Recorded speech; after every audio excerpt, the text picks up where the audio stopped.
Guys, good morning. അങ്ങനെ രാവിലെ തന്നെ എണീറ്റ് ചായയും മിച്ചറും കഴിച്ചിട്ടാണ് നമ്മൾ ഡേ സ്റ്റാർട്ട് ചെയ്യുന്നത്. പിന്നെ അത് കഴിഞ്ഞ് രാവിലെ തന്നെ ഹെൻസിനെ കുളിപ്പിച്ച് റെഡിയാക്കി ഹാളിൽ തന്നെ കൊണ്ട് കിടത്തി. പിന്നെ അവൾ അവിടെ കിടന്ന് കുറച്ച് നേരം കളിച്ചോളും.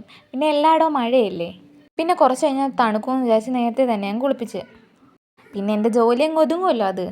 പിന്നെ റൂമിൽ വന്ന് ബെഡ്ഷീറ്റൊക്കെ വിരിച്ച് റൂം ക്ലീൻ ചെയ്തിട്ട് പിന്നെ അടുത്ത പണിയെന്ന് പറയുന്നത് കുക്കിംഗ് ആണ്. പിന്നെ അടുക്കളയിൽ പോയി കുറച്ച് ജോലിയൊക്കെ ഉണ്ടായിരുന്നു. അതിൻ്റെ ഇടയ്ക്കാണ് ഫൗസി കൊണ്ടുവന്ന് 2 ഡയറി മിൽക്ക് തന്നത്. പിന്നെ അതും കഴിച്ചിട്ടിരുന്ന് അരിയും പറക്കലൊക്കെ കഴിഞ്ഞ് സാമ്പാറാണ് ഇന്ന് വെക്കുന്നത്. ഇവിടെ മീനൊന്നും ഇല്ലായിരുന്നു, മീനൊന്നും കിട്ടിയില്ല. അതുകൊണ്ട് സാമ്പാറും തോരനും ഉണക്കമീനും അച്ചാറൊക്കെ ആയിട്ട് പിടിക്കാമെന്ന് വിചാരിച്ചു. അങ്ങനെ പെട്ടെന്ന് തന്നെ തോരനൊക്കെ അരിഞ്ഞിട്ട് സാമ്പാർ കുക്കറിലും ആക്കി. പിന്നെ തോരനെല്ലാം ശരി ചെയ്ത് തോരനും സെറ്റാക്കി. അപ്പോഴൊക്കെ പുറത്ത് നല്ല മഴയാണ്. മഴ തോരുമ്പോൾ ഒന്ന് വെളിയിലോട്ടൊക്കെ ഇറങ്ങാമെന്ന് വിചാരിച്ച് അങ്ങനെ വെളിയിലോട്ട് പോയപ്പോൾ ഇവിടെയൊക്കെ നല്ല വയൽ അരിവായതുകൊണ്ട് നല്ല മീനൊക്കെ കാണാം. ഈ ചാലുകളിൽ പോയി കുറച്ച് വീഡിയോസൊക്കെ എടുക്കാമെന്ന് പറഞ്ഞിട്ട് ഞാനും ഇറങ്ങിപ്പോയി. ഈ വെള്ളം പോകുന്ന സ്ഥലത്തൊക്കെ ഇഷ്ടം പോലെ മീനുണ്ട്. ഇവിടെയൊക്കെ ഉള്ള പിള്ളേർ തോർത്തൊക്കെ ഇട്ട് മീൻ പിടിക്കലാണ് ഇവിടുത്തെ സ്ഥിരം ജോലി. വെക്കേഷൻ ആയാലും സ്കൂളിൽ 2 ദിവസം പോകണ്ടെങ്കിലും പിന്നെ ഇവിടെയുള്ള എല്ലാ പിള്ളേരും ഈ ചിറയിൽ. അപ്പോൾ അത്രയേ ഉള്ളൂ ഗൈസ്. Bye bye, Tata.